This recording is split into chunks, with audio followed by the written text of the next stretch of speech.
안녕하세요.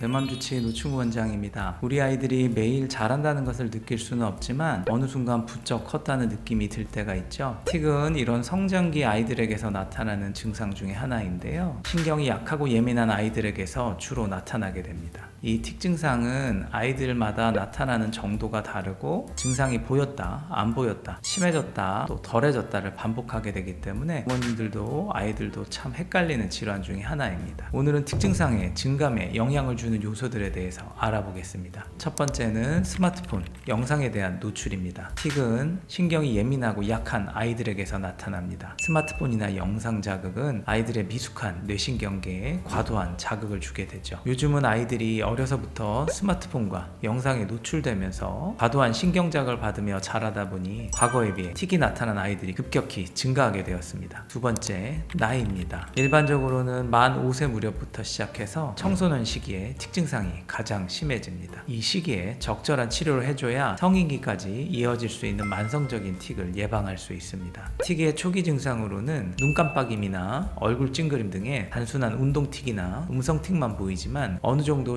시간이 지나면서 횟수나 강도가 점차 줄어들기도 합니다. 하지만 1, 2년 후에 틱이 다시 심해지거나 횟수가 더 늘어나면서 다른 증상들이 추가적으로 나타나기도 합니다. 틱이 사라졌다가 다시 나타날 때마다 증상의 강도나 빈도가 심해진다면 크면서 저절로 없어지지 않을 가능성이 크기 때문에 적절한 시기에 치료를 시작하시는 것이 좋습니다. 틱이 가장 심해지는 시기는 만 10세에서 15세 정도이며 개인의 증상마다 독특한 특징이 더해지기도 하며 이상한 자세나 외설적인 행동, 욕설 등의 복합적인 틱 형태를 보이기도 합니다. 세 번째는 계절과 날씨의 변화입니다. 평소 더위를 많이 타거나 땀이 많은 아이라면 날씨가 더운 여름에 틱 증상이 심해질 수 있고 날이 선선해진다면 줄어들게 됩니다. 또 어떤 아이들은 평소 비염이 있거나 축농증이 있는 아이들의 경우는 환절기에 더 틱이 심해질 수 있습니다. 그렇기 때문에 일상에서 1차적인 비염 관리를 해주는 것이 틱 증상 개선에 중요할 수 있습니다. 집안의 적정 온도와 습도를 잘 유지하도록 하고 아침에 일어날 때 아이에게 목수건을 해주는 등의 체온 유지 관리도 해주는 것이 좋습니다. 또한 아침 저녁으로는 10분 이상 환기를 시켜주되 기온이 많이 떨어지지 않도록 주의하고 진먼지 진드기로 인한 알러지성 비염 관리도 철저히 해주는 것이 좋습니다. 세 번째로 환경의 변화입니다. 특히 학교에 입학을 하거나 학년이 올라가는 시기에는 틱이 심해지는 경우가 많습니다. 새로운 선생님과 친구들, 새로운 장소를 접하게 되면서 뇌의 긴장도가 올라가기 때문인데요. 낯선 장소나 낯선 사람들을 만날 때 여행 시에서도 틱이 심해지는 경우가 많이 있습니다. 네 번째로 스트레스와 흥분입니다. 틱장애는 스트레스에 민감한 질환입니다. 스트레스를 심하게 받게 되면 틱 증상이 악화됩니다. 스트레스 요인에 대한 반응과 정도는 개인에 따라 다양한데요. 동일한 스트레스 상황이라고 해도 아이의 성향에 따라서 틱에 나쁜 영향을 줄 수도 있고 오히려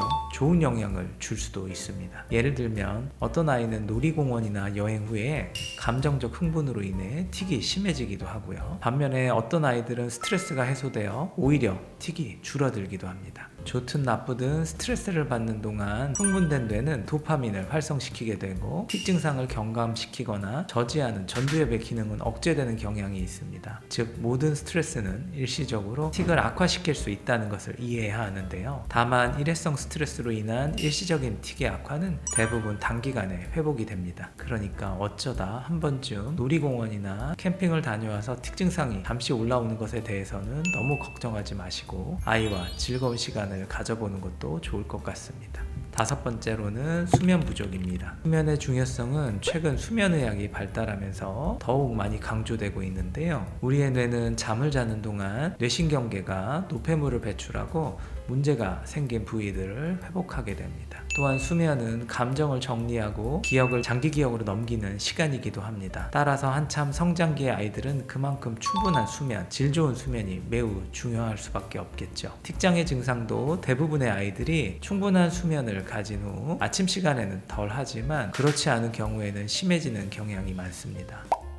오늘은 특징상이 좋아졌다, 다시 심해지는 요인들에 대해서 알아보았습니다. 영상과 스마트폰에 대한 노출, 나이, 계절과 날씨, 스트레스 같은 여러 가지 환경적인 문제들이 특징상의 악화와 재발에 영향을 줄 수 있으므로 특징상에 영향을 줄 수 있는 요인들에 대해서 잘 파악하시고 아이가 그런 환경에 노출되는 것들을 제한하고 조절해 줄 필요가 있습니다. 지금까지 뇌맘주치 노충구 원장이었습니다. 우리 뇌맘이들의 건강한 성장을 응원하는 마음으로 구독과 좋아요 부탁드리겠습니다. 감사합니다.